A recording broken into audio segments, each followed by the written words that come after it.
Seorang polisi korup yang hidup dalam kemewahan mendadak mengalami kejadian mengerikan saat umrah. Apakah ini azab nyata? Apakah ini balasan atas segala kejahatannya? Saksikan detik-detik mengerikan yang membuat ribuan jamaah tercengang. Anda tidak akan percaya bagaimana kisah ini berakhir. Jangan lewatkan satu detik pun.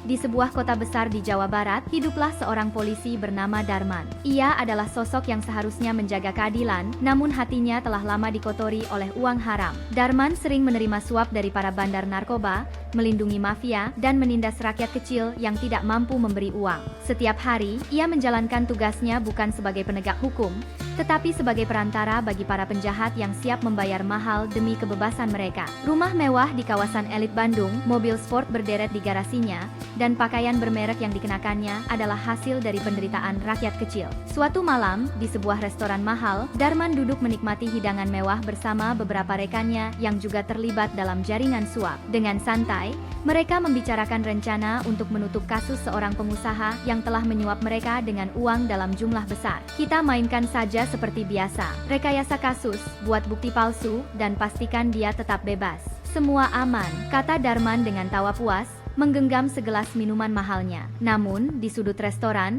seorang pria tua duduk dengan wajah penuh kemarahan dan kesedihan. Ia mengenali Darman sebagai polisi yang telah menjebak anaknya dalam kasus narkoba. Pria itu mengepalkan tangannya, berusaha menahan amarahnya. Mata pria tua itu berbinar penuh dendam, tapi ia tahu di dunia ini, tak ada yang bisa ia lakukan melawan kekuasaan yang dikendalikan oleh uang. Pada hari yang sama, di sebuah lorong gelap, seorang pemuda yang baru saja kehilangan segalanya akibat ketidakadilan Darman meratapi nasibnya. Ia menatap foto ibunya yang menangis karena tidak mampu menebus dirinya dari tuduhan palsu. Ya Allah, di mana keadilan? Mengapa orang seperti dia bisa hidup bebas dan berkuasa? Bisiknya dengan isak tangis yang terpendam. Suatu hari, seorang ibu tua datang tergopoh-gopoh ke kantor polisi dengan wajah penuh kepanikan. Air matanya bercucuran, suaranya serak karena terlalu banyak menangis. Anak lelakinya dijebak oleh Darman dan dituduh sebagai pengedar narkoba. Dengan tangan gemetar, ia membawa sebungkus makanan sederhana yang hendak diberikan kepada anaknya di sel tahanan. Pak, tolonglah,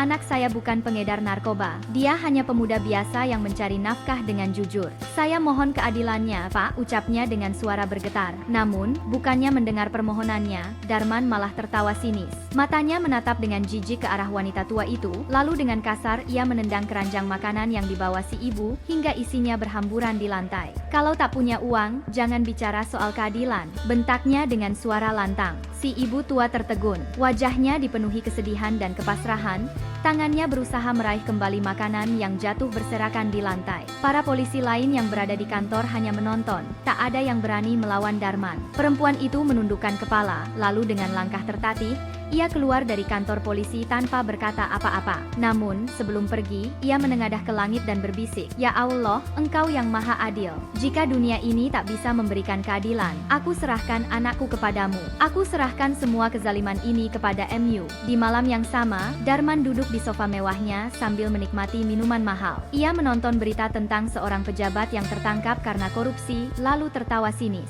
"Bodoh sekali, kalau pintar, korupsi tak akan terungkap," katanya dalam hati.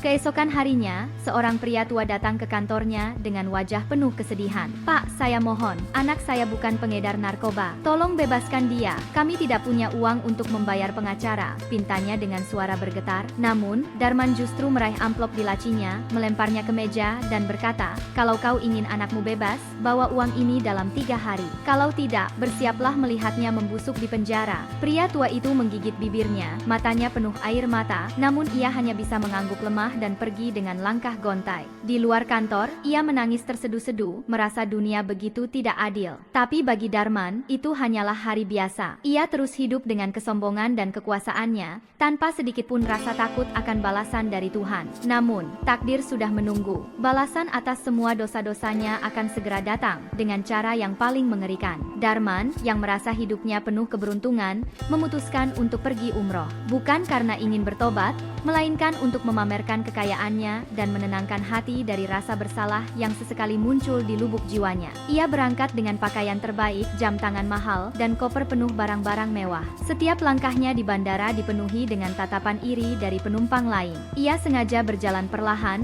menikmati sorotan mata yang mengagumi penampilannya. Sesekali, ia menyesap kopi mahal di lounge VIP, menandai dirinya sebagai seseorang yang memiliki segalanya. Sesampainya di Mekah, ia menginap di hotel bintang 5 dengan pemandangan langsung ke Masjidil Haram. Dari balkon kamarnya, ia memandangi ribuan jamaah yang datang dengan niat suci, namun hatinya tetap kosong. Di dalam dirinya, tak ada ketundukan, hanya kebanggaan atas kekayaannya yang memungkinkan dia berada di tempat itu tanpa rasa takut akan biaya. Saat turun ke Masjidil Haram, ia mengenakan pakaian yang dipilih dengan cermat, memastikan semua mata tertuju padanya. Setiap langkahnya diiringi dering ponsel, panggilan dari rekan bisnis dan orang-orang yang masih tunduk pada kekuasaannya. Ia sibuk berfoto di berbagai sudut, memperlihatkan jam tangan emas dan pakaian mahalnya. Setiap kali selesai berdoa, ia menyempatkan diri memeriksa ponselnya untuk melihat seberapa banyak orang yang menyukai unggahannya di media sosial. "Lihatlah, aku bisa umroh kapan saja. Uang bisa membeli segalanya," katanya dalam hati sambil tersenyum sinis.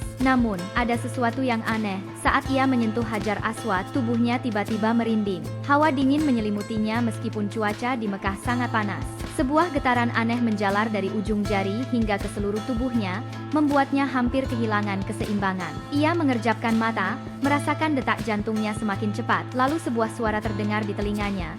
Suara yang dalam, menggema, dan memenuhi setiap sudut pikirannya. "Kau datang bukan untuk mencari ampunan, tetapi untuk kesombongan. Bersiaplah menerima akibatnya." Darman tersentak. Ia menoleh ke sekeliling, mencari sumber suara itu, tetapi tidak ada siapapun yang berbicara padanya. Jamaah lain tetap larut dalam ibadah mereka. Tidak ada yang memperhatikan kegelisahannya. Tubuhnya semakin terasa lemas, jari-jarinya gemetar tanpa sebab. "Siapa yang berbicara? Apa yang terjadi padaku?" pikirnya panik. Ia mengusap wajahnya, mencoba menenangkan diri, tetapi suara itu terasa begitu nyata, menusuk hati dan pikirannya seperti ancaman yang tak bisa diabaikan. Ada sesuatu yang bergerak dalam dadanya, bukan hanya ketakutan, tetapi juga firasat buruk yang begitu kuat. Ia menggelengkan kepala, mencoba mengabaikan perasaan itu, lalu menarik napas dalam-dalam dan kembali berbaur dengan rombongan jamaah lain. Namun, entah mengapa, dadanya terasa semakin berat, seolah ada sesuatu yang menunggu untuk terjadi. Darman menoleh ke sekeliling, tapi tak ada siapapun di dekatnya. Ia menggelengkan kepala, mencoba mengabaikan perasaan itu, lalu kembali berbaur dengan rombongan jamaah lain.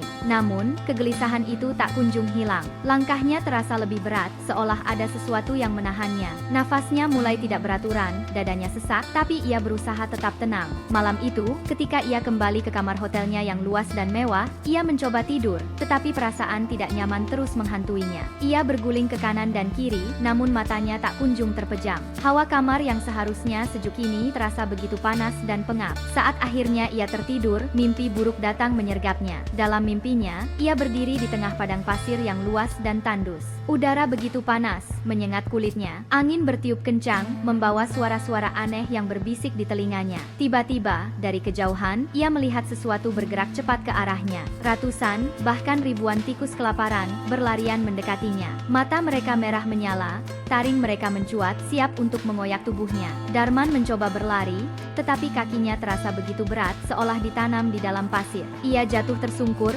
pasir panas membakar wajahnya. Sebelum ia sempat bangkit, tikus-tikus itu sudah mengerubutinya. Mereka menggigit kulitnya, mencabik dagingnya tanpa ampun. Ia menjerit kesakitan, mencoba mengusir mereka, tetapi semakin ia melawan, semakin banyak yang datang. Darah mengalir, nyeri yang luar biasa menyelimuti seluruh tubuhnya. Ia menjerit sekencang-kencangnya, tubuhnya bergetar hebat saat ia terbangun dengan napas terengah-engah. Keringat membasahi sekujur tubuhnya, dadanya naik turun seolah paru-parunya bekerja lebih keras dari biasanya. Jantungnya berdebar begitu kencang, hampir menembus tulang rusuknya. Ia melihat ke sekeliling kamar, mencoba mencari kepastian bahwa ia masih berada di dunia nyata. Hanya mimpi, gumamnya, berusaha menenangkan diri. Ia mengusap wajahnya yang basah oleh keringat, mencoba mengatur napasnya yang masih memburu. Namun, rasa gelisah itu tidak juga hilang. Ada sesuatu yang aneh, sesuatu yang terus menghantui pikirannya. Jantungnya masih berdebar kencang, seolah memberikan peringatan akan sesuatu yang lebih besar yang sedang menantinya. Tiba-tiba, ia merasakan dingin menusuk di tulangnya, padahal kamar hotelnya ber-AC dengan suhu yang sudah diatur nyaman. Ia melirik tangannya, memastikan bahwa tubuhnya baik-baik saja. Namun, bayangan di cermin di seberang kamar menangkap sesuatu yang membuatnya tercekat. Di lengan dan punggungnya, samar-samar terlihat bulu-bulu halus mulai tumbuh, hampir tidak kasat mata, tetapi cukup untuk membuatnya merinding. Tidak mungkin, ini hanya imajinasi, bisiknya dengan suara bergetar. Ia berusaha menepis kekhawatiran itu, berpikir bahwa dirinya hanya terlalu lelah setelah beribadah sepanjang hari. Namun, di lubuk hatinya, ia tahu ada sesuatu yang salah. Ia mencoba memejamkan mata kembali, berharap tidur akan menghapus kegelisahannya. Tetapi ia tidak tahu bahwa malam ini hanyalah awal dari kengerian yang akan mengubah hidupnya selamanya. Di hari ketiga umrohnya, Darman mulai merasakan sesuatu yang janggal. Sejak pagi, tubuhnya terasa panas, tetapi anehnya, ia juga merasakan hawa dingin yang menusuk tulang. Ia mencoba mengabaikannya dan melanjutkan ibadahnya, tetapi semakin lama, rasa gatal menjalar di seluruh tubuhnya. Setiap kali ia menggaruk, kulitnya terasa semakin kasar dan berbulu. Malam harinya, tubuhnya mulai gemetar hebat. Rasa mual menyerang dengan dahsyat, membuatnya terhuyung menuju kamar mandi. Setiap langkahnya terasa berat, seolah ada sesuatu yang menarik tubuhnya ke bawah. Ia menatap bayangannya di cermin dengan napas memburu, dan apa yang dilihatnya membuat jantungnya hampir berhenti berdetak. Mata yang biasanya tajam dan penuh kesombongan kini membesar, berubah menjadi hitam legam dengan kilauan aneh yang menyerupai mata binatang buas. Bibirnya bergetar, berusaha menyangkal apa yang terjadi. Tetapi ketakutan mulai merayapi hatinya. Perlahan, giginya memanjang seperti taring, tajam dan menyeramkan. Ia meraba hidungnya yang mulai menyusut, berubah menyerupai moncong makhluk pengerat. Jari-jarinya yang dulu kokoh kini mengecil, kukunya memanjang menyerupai cakar. Ia ingin berteriak, tetapi yang keluar dari tenggorokannya hanyalah cicitan lirih, suara yang begitu asing dan menyayat. Dengan panik, ia meraba lehernya, mencoba menelan ludah, tetapi tenggorokannya terasa kering seperti tanah yang retak kehausan. Ia ingin berbicara, ingin memohon pertolongan, tetapi yang keluar hanyalah suara aneh yang menyerupai pekikan binatang kecil. Tangannya bergerak ke seluruh tubuhnya, merasakan perubahan yang semakin tak terkendali. Dadanya sesak, seakan paru-parunya menyusut, sementara jari-jarinya semakin mengecil dan kukunya tumbuh memanjang tajam. Ia merasakan tulang-tulangnya bergerak, merubah bentuknya dengan cara yang menyakitkan. Rasa nyeri menusuk setiap bagian tubuhnya, seolah dagingnya dikuliti hidup-hidup. Kulitnya yang dulu mulus dan selalu dipenuhi minyak wangi mahal kini berubah kasar, tertutup bulu-bulu tebal berwarna abu-abu yang tumbuh semakin lebat. Bulu-bulu itu terasa gatal dan panas,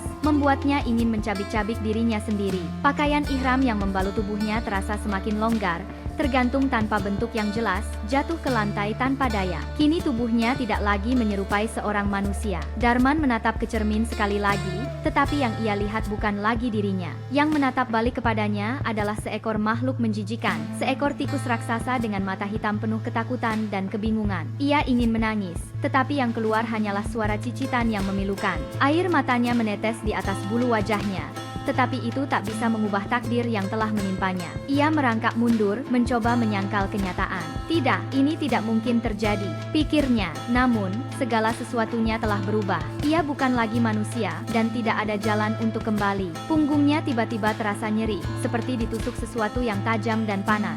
Ia merasakan pergerakan aneh di bawah kulitnya, seolah ada sesuatu yang tumbuh dari dalam tubuhnya. Napasnya memburu, dada terasa sesak, keringat dingin mengalir deras di pelipisnya. Dengan tangan gemetar, ia meraba punggung bawahnya, lalu menoleh perlahan. Matanya membelalak ketakutan. Sebuah ekor panjang, kasar, dan menjijikan bergerak-gerak sendiri, seakan hidup. Kulitnya terasa tertarik, seperti ada kekuatan yang memaksa tubuhnya berubah melawan kehendaknya. Ia berusaha mencabutnya, menarik dengan sekuat tenaga, namun nyeri yang luar biasa membuatnya terjatuh dan menggeliat di lantai. Ia mencoba berteriak, memohon pertolongan, tapi yang keluar hanyalah cicitan tikus yang memilukan. Suaranya sendiri membuatnya semakin panik. Dengan napas tersengal, ia menatap bayangan dirinya di lantai marmer yang mengkilap. Refleksi itu bukan lagi dirinya. Yang ia lihat hanyalah seekor makhluk mengerikan, setengah manusia, setengah tikus, dengan mata penuh ketakutan dan kebingungan. Tidak, ini tidak mungkin, pikirnya. Air matanya mengalir deras, bukan hanya karena rasa sakit fisik yang menyayat,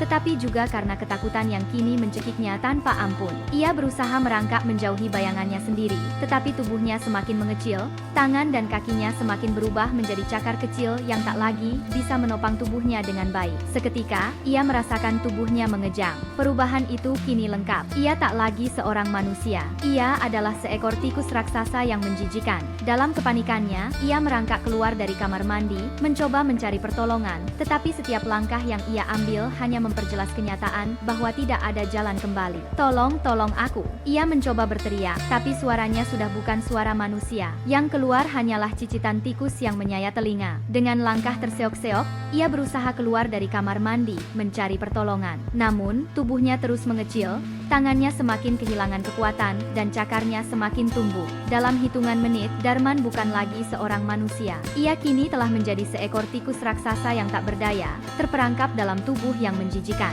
Dengan tubuh barunya, Darman meronta-ronta, berusaha memahami apa yang telah terjadi padanya. Kakinya yang kecil dan berbulu kini bergerak dengan lincah, instingnya membawanya keluar dari kamar hotel. Nafasnya tersengal, dada kecilnya naik turun dengan cepat, matanya yang kini seperti milik hewan liar melotot ketakutan. Ia tidak tahu kemana harus pergi, tapi entah kenapa, langkah-langkah kecilnya membawanya menuju Masjidil Haram. Jalanan dipenuhi orang-orang yang sedang beribadah, tidak menyadari ada seekor tikus raksasa yang sedang bergerak di antara mereka. Beberapa orang menoleh dan terkejut, ada yang berteriak ketakutan, ada yang mencoba mengusirnya dengan benda di tangan mereka. Namun, Darman terus berlari, tubuhnya yang kecil membuatnya bisa melewati kerumunan dengan cepat. Begitu ia tiba di depan Ka'bah, ia berhenti. Matanya menatap rumah suci itu, tempat yang seharusnya menjadi simbol pertobatan dan keadilan. Ia ingin memohon ampun, ingin meminta pertolongan, tetapi lidahnya sudah bukan milik manusia lagi. Yang keluar dari mulutnya hanyalah cicitan tikus yang menyayat hati. Astagfirullah,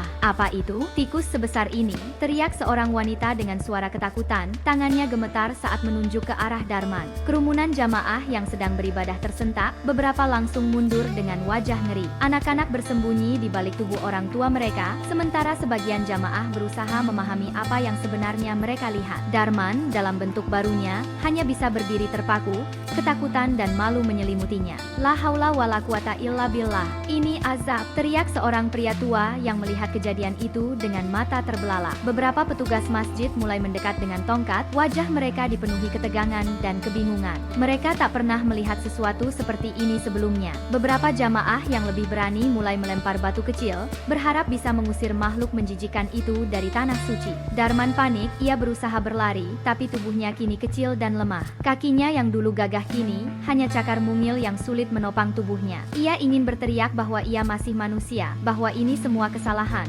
bahwa ia membutuhkan pertolongan, tetapi mulutnya hanya mampu mengeluarkan cicitan memilukan. Ia mencoba merangkak mendekati seorang pria tua yang tampak penuh ulas asih, namun pria itu mundur dengan wajah ketakutan, membaca doa perlindungan berkali-kali. Ya Allah, jauhkan kami dari gangguan jin dan makhluk terkutuk, seru seseorang di tengah kerumunan. Kalimat itu semakin menusuk hati Darman. Ia kini dianggap bukan lagi manusia, tetapi sesuatu yang hina dan terbuang. Tubuhnya semakin melemah, nafasnya terengah-engah, jantungnya berdebar kencang, seolah waktu yang ia miliki semakin sedikit. Setiap langkah kecil yang ia ambil terasa semakin berat, seakan ada kekuatan tak terlihat yang menghisap energinya. Ia mencoba merangkak lebih dekat ke Ka'bah, berharap ada keajaiban yang mengembalikannya ke wujud semula, tetapi kekuatannya kian terkuras. Tangisannya tak terdengar, hanya cicitan lemah yang menggetarkan hati beberapa jamaah yang masih menyaksikan kejadian ganjil ini dengan mata terbelalak. Beberapa orang mulai berbisik, sebagian lain terus membaca doa, sementara petugas masjid semakin waspada. Langit di atasnya seolah ikut menangis.